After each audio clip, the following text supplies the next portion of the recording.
Aujourd'hui, je vais vous montrer la taille du lilas des Indes, de l'hibiscus et du rosier.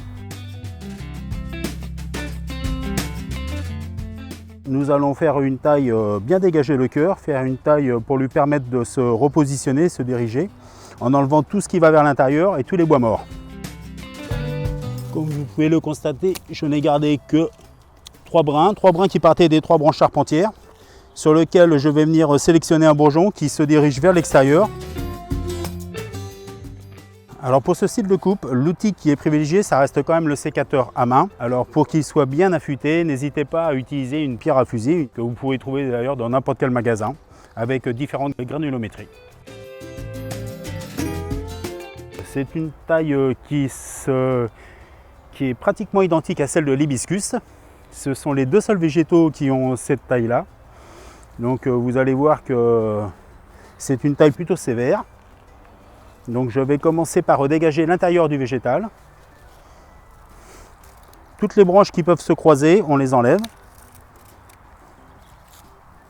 Tout ce qui va se diriger vers l'intérieur, vous voyez, sur un choix comme ça, vous avez à 3 départs, mais c'est pas tellement bien ordonné. Donc si on veut le repositionner pour avoir quelque chose d'élégant, comme sur l'hibiscus, j'ai enlevé toutes les petites branches, j'ai sélectionné les branches charpentières. Alors sur ce sujet-là, vous voyez, il y en a une qui est plus petite que les 2 autres, mais je vais quand même la garder parce que c'est plus harmonieux, elle va se grossir au fur et à mesure, mais ça va me permettre d'équilibrer le végétal. Si je l'enlève, il va être en déséquilibre. Ça, c'est un brin de l'année. Donc sur l'hibiscus, vous allez enlever les 2 tiers d'un brin de l'année. Donc vous allez sélectionner un œil qui va se diriger aussi vers l'extérieur.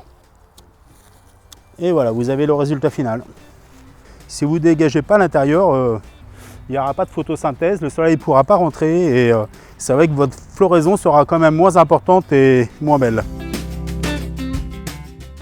On le dégage déjà parce qu'on veut que la luminosité vienne à l'intérieur, le soleil, mais aussi il y a une autre raison, c'est que le vent doit pouvoir passer à l'intérieur de ce végétal.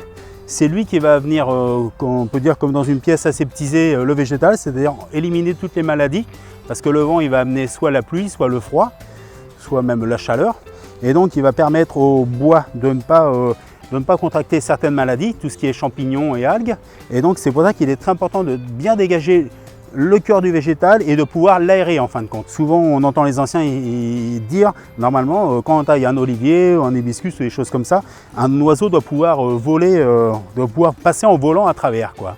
Et il ne doit pas être gêné par les branches. Vous avez 2 grandes familles de rosiers. Vous avez les rosiers sauvages qu'on peut trouver dans la nature, mais qui sont issus simplement de l'églantier, donc qui ne demandent pas de taille, qui s'en sortent très bien tout seuls.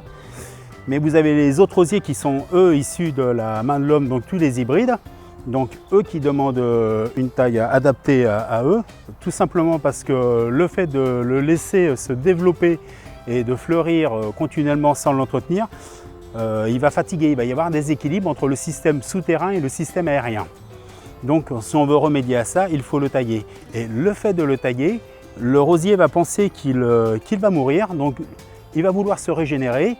Et de par ce fait, il va refaire des fleurs et il va reproduire des pousses.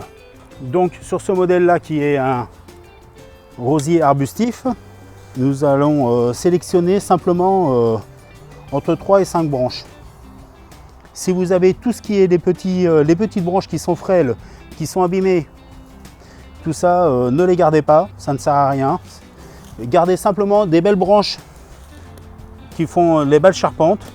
Alors si vous en avez plus que 3 ou 5, eh ben, les plus anciennes vous pouvez les enlever et puis donner la priorité aux nouvelles. Alors c'est pareil, vous taillez toujours sur un œil qui va se diriger vers l'extérieur pour éviter que la nouvelle pousse se redirige vers l'intérieur et vienne encombrer le cœur de votre sujet.